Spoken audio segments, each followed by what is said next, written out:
জারণ বিজারণ ধর্ম বা অক্সিডাইজিং অ্যান্ড রিডিউসিং প্রপার্টিস নিয়ে আলোচনা করব। তো তার আগে সর্বপ্রথমে জানতে হবে জারণ বিক্রিয়া বা বিজারণ বিক্রিয়া কী। দেখা যাক।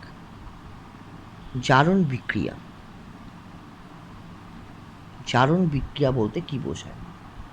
জারণ বিক্রিয়া মানে হচ্ছে ইলেকট্রন বর্জন। ইলেকট্রন বর্জন। ধরে নেওয়া যাক এ একটা মৌল রয়েছে, এ মৌলটা একটা ইলেকট্রন বর্জন করে এ প্লাসে পরিণত হলো। ঠিক আছে, এটা হচ্ছে জারণ বিক্রিয়া। অপরদিকে আমি যদি বিজারণ বিক্রিয়া নিয়ে কথা বলি, বিজারণ বিক্রিয়া বিজারণ বিক্রিয়া মানে হচ্ছে ইলেকট্রন গ্রহণ। যেমন ধরে নেওয়া যাক বি একটা মৌল একটা ইলেকট্রন গ্রহণ করে বি মাইনাসে পরিণত হয়েছে। এটা হচ্ছে কি বিজারণ বিক্রিয়া। যে মৌলটা ধরো এ মৌলটা জারণ বিক্রিয়া অংশগ্রহণ করেছে, যে মৌলটা ইলেকট্রন বর্জন করে জারণ বিক্রিয়া অংশগ্রহণ করছে সেটা হচ্ছে কি বিজারক। বিজারক। আর যে মৌলটা ইলেকট্রন গ্রহণ করে বিজারণ বিক্রিয়া অংশগ্রহণ করেছে সেটা কি জারক। বিজারকের যে ধর্ম, বিজারকের যে ধর্ম তাকে আমরা কি বলি? বিজারণ ধর্ম। বিজারণ ধর্ম। এবং জারকের যে ধর্ম তাকে আমরা কি বলি? জারণ ধর্ম। জারণ ধর্ম। ধরে নেওয়া যাক কোনো মৌল ভালো বিজারক, উত্তম বিজারক, এর মানে হচ্ছে সেই মৌলটা ভালো ইলেকট্রন বর্জন করার প্রবণতা অনেক বেশি, তাই সেই মৌলটা ভালো বিজারক। অর্থাৎ সেই মৌলটার বিজারণ ধর্ম ভালো বা উত্তম। অর্থাৎ বিজারণ ধর্ম মানে কি বলা হচ্ছে? মানে ইলেকট্রন বর্জন। বিজারণ ধর্ম মানে কি? ইলেকট্রন বর্জন। অপরদিকে আমি যদি জারক নিয়ে বলি, কোনো মৌল ভালো জারক অর্থাৎ সেই মৌলটি ইলেকট্রন গ্রহণের প্রবণতা অনেক ভালো, অর্থাৎ সেই মৌলটার জারণ ধর্মও ভালো। অর্থাৎ জারণ ধর্ম মানে কি দাঁড়াচ্ছে? ইলেকট্রন গ্রহণ। তাহলে জারণ ধর্ম আর বিজারণ ধর্ম আর জারণ বিক্রিয়া বিজারণ বিক্রিয়া পরস্পরের উল্টোটা, গুলিয়ে ফেলার কারণ নেই। এবার আমরা যেটা আলোচনা করব, জারণ ধর্ম বা বিজারণ ধর্ম পর্যায় এবং শ্রেণী বরাবর কীরূপভাবে পরিবর্তিত হয়। তো আমি বিজারণ ধর্মটা নিয়ে কথা বলছি।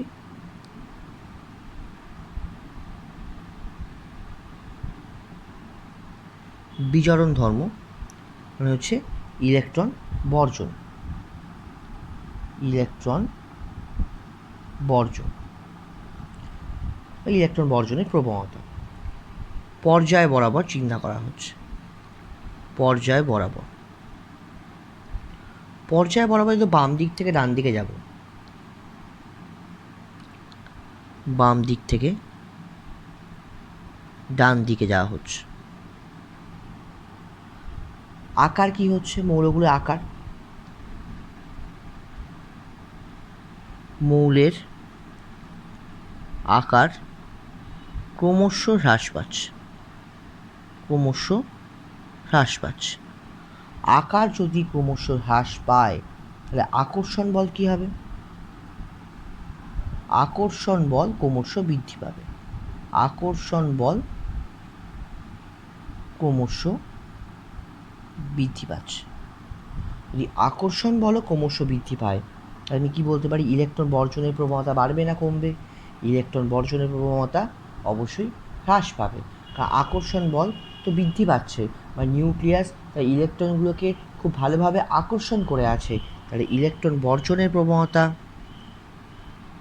ইলেকট্রন বর্জনের প্রবণতা হ্রাস পাবে। যেহেতু ইলেকট্রন বর্জনের প্রবণতা হ্রাস পাচ্ছে, আমি বলতে পারি বিজারণ ধর্ম কী হবে? হ্রাস পাচ্ছে, কারণ বিজারণ ধর্ম মানেই তো ইলেকট্রন বর্জনের প্রবণতা। তাহলে বলতে পারি বিজারণ ধর্ম কি হচ্ছে? হ্রাস পাচ্ছে। ঠিক আছে, এরপরে আমরা যেটা বলবো শ্রেণী বরাবর। দেখা যাক,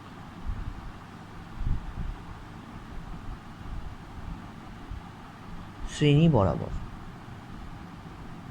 শ্রেণী বরাবর যদি উপর থেকে নিচের দিকে যাওয়া হয়, উপর থেকে নিচের দিকে নামছি, মৌলের আকার কি হচ্ছে? মৌলের আকার ক্রমশ বৃদ্ধি পাচ্ছে, আকার ক্রমশ বৃদ্ধি পাচ্ছে। যদি আকার বৃদ্ধি পায় তাই নিউক্লিয়াস থেকে ইলেকট্রনগুলো দূরে চলে যাচ্ছে, অর্থাৎ আকর্ষণ বল কি হচ্ছে? হ্রাস পাচ্ছে। আকর্ষণ বল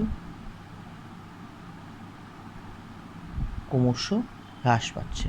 যেহেতু আকর্ষণ বল ক্রমশ হ্রাস পাচ্ছে, তার আমি কি বলতে পারি? ইলেকট্রন বর্জনের প্রবণতা এক্ষেত্রে ক্রমশ বৃদ্ধি পাবে।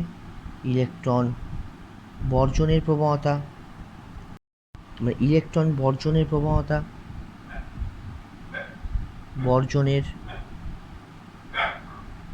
প্রবণতা বৃদ্ধি পাচ্ছে। যেহেতু ইলেকট্রন বর্জনের প্রবণতা বৃদ্ধি পাচ্ছে, বিচরণ ধর্ম কী হবে? বিচরণ ধর্ম বৃদ্ধি পাবে। বিচরণ ধর্ম বৃদ্ধি পাচ্ছে। আর আমরা বুঝলাম পর্যায় বরাবর বিচরণ ধর্ম কী হচ্ছে? হ্রাস পাচ্ছে, এবং শ্রেণী বরাবর বিচরণ ধর্ম বৃদ্ধি পাচ্ছে। কেন বৃদ্ধি পাচ্ছে, কেন হ্রাস পাচ্ছে, সেটাও আমরা বললাম। এবার শ্রেণী বরাবরটা তোরা নিজেরা করবি, ঠিক আছে? আমি আর করে বলে দিলাম না, নিজেরা করবি। বুঝতেই পারছিস, পর্যায় বরাবর যদি বিচরণ ধর্ম হ্রাস পায় নিশ্চয়ই জারণ ধর্ম কী হবে? বৃদ্ধি পাবে। শ্রেণী বরাবর যদি বিচরণ ধর্ম বৃদ্ধি পায় তাহলে জারণ ধর্ম কী হবে? হ্রাস পাবে। বোঝাই যাচ্ছে, কিন্তু সেটা ভাষা দিয়ে নিচে লিখতে হবে। আমায় ক্লিয়ার? ওকে। এরপর আমরা যে কথাটা আসবো বা যে টপিকটা নিয়ে আলোচনা করব সেটা হচ্ছে তড়িৎ ঋণাত্মকতা বা ইলেকট্রোনেগেটিভিটি। সেটা নিয়ে আমরা কথা বলব, ঠিক আছে? দেখা যাক, তড়িৎ ঋণাত্মকতা বা ইলেকট্রোনেগেটিভিটি।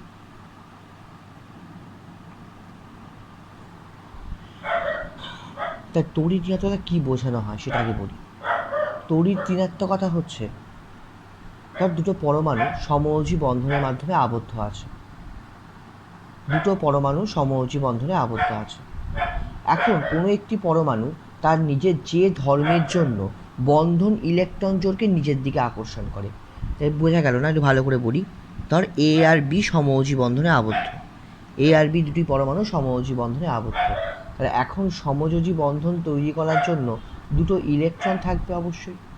এ একটা ইলেকট্রন দিচ্ছে, বি একটা ইলেকট্রন দিয়ে একটা সমযোজী বন্ধন তৈরি করছে। তাহলে এ মৌলটা তার নিজের যে ধর্মের জন্য এই বন্ধন ইলেকট্রন জোড়কে নিজের দিকে আকর্ষণ করছে, বন্ধন ইলেকট্রন জোড়কে নিজের দিকে আকর্ষণ করছে। এই ধর্মটাকে বলা হচ্ছে তড়িৎ ঋণাত্মকতা। কি বললাম? যখন দুটি পরমাণু সমযোজী বন্ধনের মাধ্যমে পরস্পরের সঙ্গে যুক্ত হয়, তখন কোনো একটি পরমাণু তার নিজের যে ধর্মের জন্য বন্ধন ইলেকট্রন জোড়কে নিজের দিকে আকর্ষণ করে, বন্ধন ইলেকট্রন জোড়কে নিজের দিকে আকর্ষণ করে, তাকে বলা হচ্ছে তড়িৎ ঋণাত্মকতা বা ইলেকট্রোনেগেটিভিটি। এবার আমরা চলে আসবো পর্যায় বরাবর কীরূপভাবে পরিবর্তিত হচ্ছে। পর্যায় বরাবর, দেখ, পর্যায় বরাবর যতই আমি বাম দিক থেকে ডান দিকে যাচ্ছি, বাম দিক থেকে ডান দিকে যাওয়া হচ্ছে, আকার কি হচ্ছে? আকার ক্রমশ হ্রাস পাচ্ছে, আকার ক্রমশ হ্রাস পাচ্ছে। আকার যদি হ্রাস পায় আকর্ষণ বল বৃদ্ধি পাচ্ছে। আকর্ষণ বল বৃদ্ধি পাওয়া মানে বন্ধন ইলেকট্রন জোড়কে আকর্ষণ করার প্রবণতাও বৃদ্ধি পাচ্ছে। বন্ধন ইলেকট্রন জোড়কে আকর্ষণ করার প্রবণতা বৃদ্ধি পাচ্ছে। অর্থাৎ তড়িৎ ঋণাত্মকতা কী হবে? তড়িৎ ঋণাত্মকতাও বৃদ্ধি পাবে, ঠিক আছে? যদি শ্রেণী বরাবর ভাবা হয়, শ্রেণী বরাবর, শ্রেণী বরাবর যদি ভাবা হয় উপর থেকে নিচের দিকে, উপর থেকে ক্রমশ নিচে যদি নামা হয়, আকার কি হচ্ছে, আকার বৃদ্ধি পাচ্ছে। যেহেতু আকার বৃদ্ধি পাচ্ছে, আকর্ষণ বল, আকর্ষণ বল হ্রাস পাচ্ছে। সে নিজের ইলেকট্রনগুলোকে ভালো করে আকর্ষণ করতে পারছে না, তাহলে বন্ধন ইলেকট্রন জোরকে কী আকর্ষণ করবে? তাই বলতে পারি বন্ধন ইলেকট্রন জোর আকর্ষণ করার প্রবণতা, আকর্ষণ করার প্রবণতা, ঠিক আছে, হ্রাস পাচ্ছে। ঠিক আছে, বন্ধন ইলেকট্রন জোর আকর্ষণ করার প্রবণতা যদি হ্রাস পায়, তাহলে তড়িৎ ঋণাত্মকতা কী হচ্ছে? তড়িৎ ঋণাত্মকতা হ্রাস পাচ্ছে। তাহলে আমি পর্যায় বরাবর এবং শ্রেণী বরাবর তড়িৎ ঋণাত্মকতা কীরূপ পরিবর্তন হয় সেটা বুঝিয়েছি। এখন একটা জিনিস লক্ষ্য কর, পর্যায় বরাবর যত বাম দিক থেকে ডান দিকে যাওয়া হচ্ছে, পর্যায় বরাবর যত বাম দিক থেকে ডান দিকে যাচ্ছি অত বৃদ্ধি পাওয়ার কথা। তার সব থেকে বেশি তড়িৎ ঋণাত্মক সম্পন্ন মৌল হওয়ার কথা 18 নম্বর গ্রুপে, তো তা কিন্তু হয় না। সর্বোচ্চ তড়িৎ ঋণাত্মক মৌল হয় কোনটা? ফ্লুরিন, 17 নম্বর গ্রুপে। কেন 18 নম্বর গ্রুপে হয় না? কারণ 18 নম্বরে যে নিষ্ক্রিয় গ্যাস, তাদের ইলেকট্রন পূর্তি অবস্থা থাকে, মানে ইলেকট্রন সম্পূর্ণভাবে ভর্তি। যে ব্যক্তি ধর পেট পুরোপুরি ভর্তি খাবার দ্বারা, তার খাবারের প্রতি আর আকর্ষণ থাকবে না। অর্থাৎ নিষ্ক্রিয় গ্যাসের ক্ষেত্রে সেরকম অবস্থা, তার ইলেকট্রন দ্বারা তার কক্ষ সম্পূর্ণভাবে ভর্তি থাকার জন্য কোনো বন্ধন ইলেকট্রন জোরকে আকর্ষণ করার প্রবণতা বা কোনো রকম ইলেকট্রনকে আকর্ষণ করার প্রবণতা নিষ্ক্রিয় গ্যাসের থাকে না। সেই কারণেই 17 নম্বর গ্রুপে ফ্লুরিন হচ্ছে সর্বোচ্চ তড়িৎ ঋণাত্মক মৌল। ঢুকেছে মাথায়? না ঢুকলে বুঝলে বল। বুঝতে পেরেছিস নিশ্চয়ই? আলোচনা করব কর্ণ সম্পর্ক বা ডায়াগোনাল রিলেশনশিপ নিয়ে। তো ডায়াগোনাল রিলেশনশিপ বা কর্ণ সম্পর্ক কী? ধরে নেওয়া যাক প্রথম হ্রস্ব পর্যায়, প্রথম একটা হ্রস্ব পর্যায় রয়েছে, তার একটা গ্রুপে, যে কোনো একটা গ্রুপে একটি মৌলের সঙ্গে ঠিক তার পরবর্তী পর্যায় এবং পরবর্তী গ্রুপে, ভালো করে বুঝবি, কোনো একটা হ্রস্ব পর্যায়ে কোনো একটা মৌল, হ্রস্ব পর্যায়ে কোনো একটা মৌলের সঙ্গে তার পরবর্তী পর্যায়ে পরবর্তী গ্রুপে একটা অবস্থিত একটা মৌলের সঙ্গে রাসায়নিক ধর্মের সাদৃশ্য লক্ষ্য করা যায়। যেমন তুই ধরে নেওয়া যাক, ধর দ্বিতীয় পর্যায়ে রয়েছে লিথিয়াম, বেরিলিয়াম, বোরন, দেখতে পাচ্ছিস না? দ্বিতীয় পর্যায়ে লিথিয়াম, বেরিলিয়াম, বোরন, কার্বন, এই জাতীয় এলিমেন্ট রয়েছে। তৃতীয় পর্যায়ে, যখন তৃতীয় পর্যায় নিয়ে কথা হবে, তখন ধর কে আছে? Sodium, magnesium, magnesium, aluminium, silicon, এই জাতীয় মৌলগুলো রয়েছে। এখন ধর যে এই যে লিথিয়ামটা দেখতে পাচ্ছিস, এই লিথিয়ামের যে পর্যায়ে রয়েছে দ্বিতীয় পর্যায়ে, তার পরবর্তী পর্যায় কোনটা? এই তৃতীয় পর্যায়। এবং লিথিয়ামটা যে গ্রুপে রয়েছে তার পরবর্তী গ্রুপ, মানে এই গ্রুপটা, অর্থাৎ এলিমেন্টটাকে ম্যাগনেসিয়াম। অর্থাৎ লিথিয়ামের সঙ্গে ম্যাগনেসিয়ামে একটা ধর্মের সাদৃশ্য লক্ষ্য করা যাচ্ছে। লিথিয়ামের সঙ্গে ম্যাগনেসিয়ামের ধর্মে একটা সাদৃশ্য লক্ষ্য করা যায়।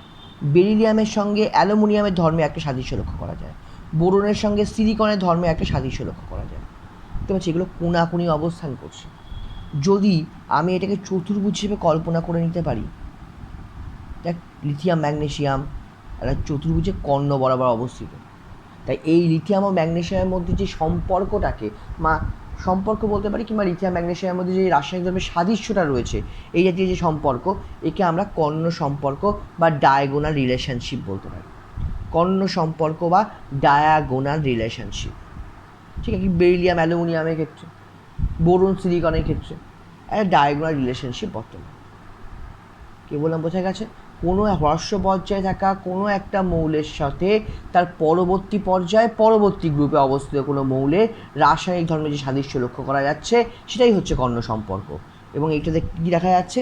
যদি একটা কল্পিত চতুর্ভুজ, মানে যে সদৃশ্য মৌলগুলোকে নিয়ে এটা কল্পিত চতুর্ভুজের সৃষ্টি করা যায়, তাহলে দেখা যাবে যে মৌল দুটি কোথাও অবস্থান করছে? চতুর্ভুজে কর্ণ বরাবর। তাই একে কী বলা হচ্ছে? কর্ণ সম্পর্ক। রাসায়নিক সাদৃশ্যটাকে বলা হচ্ছে কর্ণ সম্পর্ক। আচ্ছা, কেন এমন দেখা দিচ্ছে? কেন এই সাদৃশ্যগুলো দেখা দিচ্ছে? এটা একটা মেন পয়েন্ট। তো দেখা যাক লিথিয়াম থেকে বা পর্যায় বরাবর, তুই ভেবে নে পর্যায় বরাবর কী হচ্ছে, তড়িৎ ঋণাত্মকতা, আয়নন বিভব, ইলেকট্রন আসক্তি বৃদ্ধি পাচ্ছে, শ্রেণী বরাবর সেগুলি ক্রমশ হ্রাস পাচ্ছে। অর্থাৎ পর্যায় বরাবর যা বিভব অভিমুখ যেদিকে ঘটে, তোর শ্রেণী বরাবর তার কী হবে, ঠিক বিপরীত দিকে ঘটে। একটা এক্সাম্পল দিয়ে বলি, ধরে নে লিথিয়াম থেকে বেরিলিয়ামের দিকে যাচ্ছিস, আয়নন বিভব কী হবে, এক ঘর বৃদ্ধি পাবে, পর্যায় বরাবর বৃদ্ধি পায়। বেরিলিয়াম থেকে ম্যাগনেসিয়ামের দিকে যাচ্ছিস, কী হবে, এক ঘর হ্রাস পেয়ে যাচ্ছে। এক ঘরই বৃদ্ধি পেলো, আবার এক ঘর হ্রাস পেয়ে গেল। আলটিমেটলি কী হলো, লিথিয়াম আর ম্যাগনেসিয়ামের মধ্যে আয়নন বিভবের সাদৃশ্য লক্ষ্য করা যাচ্ছে না। ব্যাপারটা হচ্ছে এরকম, তোর ধর দুটো বন্ধু রয়েছিস, তোরা দুটো বন্ধুর মধ্যে দুজনকেই 5টা করে পেন দেওয়া হয়েছে, ঠিক আছে। দ্বিতীয় যে বন্ধুটা, তাকে একটা পেন দেওয়া হয়েছে, আবার পরবর্তী ক্ষেত্রে একটা পেন নিয়ে নেওয়া হয়েছে। তাহলে এখন তোদের দুজনের মধ্যে পেনের সংখ্যা কত, সমান। ঠিক ব্যাপারটা তো সেরকমই দাঁড়াচ্ছে। লিথিয়াম থেকে বেরিলিয়ামে আয়নন বিভব এক ঘর বৃদ্ধি পাচ্ছে, বেরিলিয়াম থেকে ম্যাগনেসিয়ামে আবার এক ঘর কমছে। আলটিমেটলি লিথিয়াম আর ম্যাগনেসিয়ামের মধ্যে আয়নন বিভবে সাদৃশ্য লক্ষ্য করা যাচ্ছে। এরকম আয়নন বিভব, তড়িৎ ঋণাত্মকতা, ইলেকট্রন আসক্তি সবই এরকম সাদৃশ্য লক্ষ্য করা যেতে পারে। কিন্তু হ্যাঁ, এদের যোজ্যতা কিন্তু পৃথক হয়, ঠিক আছে। আরে কর্ণ সম্পর্ক কী জিনিস বোঝা গেল, কর্ণ সম্পর্কের কারণ বোঝা গেল। আর একটা কথা এটা মনে রাখতে হবে যে দীর্ঘ পর্যায় সারণীতে দীর্ঘ পর্যায়ে যে মৌলগুলো রয়েছে তাদের কর্ণ সম্পর্ক থাকে না, দেখা যায় না। কারণ পর্যায় বরাবর এদের যে পরিবর্তন সেগুলো ঠিকঠাক হলেও শ্রেণী বরাবর কিছু ব্যতিক্রম বা বিপরীত ঘটনা দেখতে পাওয়া যায়। কারণ কি না, কিছু এই দৃঢ় পর্যায়ে যে মৌলগুলোর DRF উপকক্ষে উপস্থিত থাকে, DRF উপকক্ষ উপস্থিত থাকার জন্য কি হচ্ছে, এদের DRF উপকক্ষ উপস্থিত থাকার জন্য DRF-এর আবরণী প্রভাব কম হওয়ার জন্য আকর্ষণ বল আনএক্সপেক্টেড বেড়ে যাচ্ছে, ঠিক আছে। যার জন্য কিছু কিছু ক্ষেত্রে ব্যতিক্রম ঘটনা লক্ষ্য করা যাচ্ছে, যেগুলো আমরা ওই তড়িৎ ইলেকট্রন আসক্তি, তারপর আয়নন বিভবে আমরা পড়েছি কিছু কিছু ব্যতিক্রমের ঘটনা, ঠিক আছে। তো এই যে জিনিসগুলো, এই যে কারণগুলোর কথা বলছি, যে DRF উপকক্ষ উপস্থিত থাকলেই তাদের আবরণী প্রভাব কম হওয়ার জন্য আকর্ষণ বলটাই আনএক্সপেক্টেড বেড়ে যাচ্ছে, যার জন্য কিছু ব্যতিক্রমী ঘটনা লক্ষ্য করা যাচ্ছে। সেই জন্য DRF উপকক্ষযুক্ত মৌল, অর্থাৎ দীর্ঘ পর্যায়ে অবস্থানকারী যে মৌলগুলো, তাদের মধ্যে কর্ণ সম্পর্ক দেখা যায় না। এটা 2 নম্বরে কোয়েশ্চেন আসতেই পারে, দীর্ঘ পর্যায়ে মৌলগুলোতে কর্ণ সম্পর্ক অনুপস্থিতির কারণ কী, ঠিক আছে। ইম্পর্টেন্ট কোয়েশ্চেন কিন্তু, কর্ণ সম্পর্ক কী, কর্ণ সম্পর্কের কারণ এবং কর্ণ সম্পর্ক দীর্ঘ পর্যায়ে অনুপস্থিত কেন। আমি ক্লিয়ার?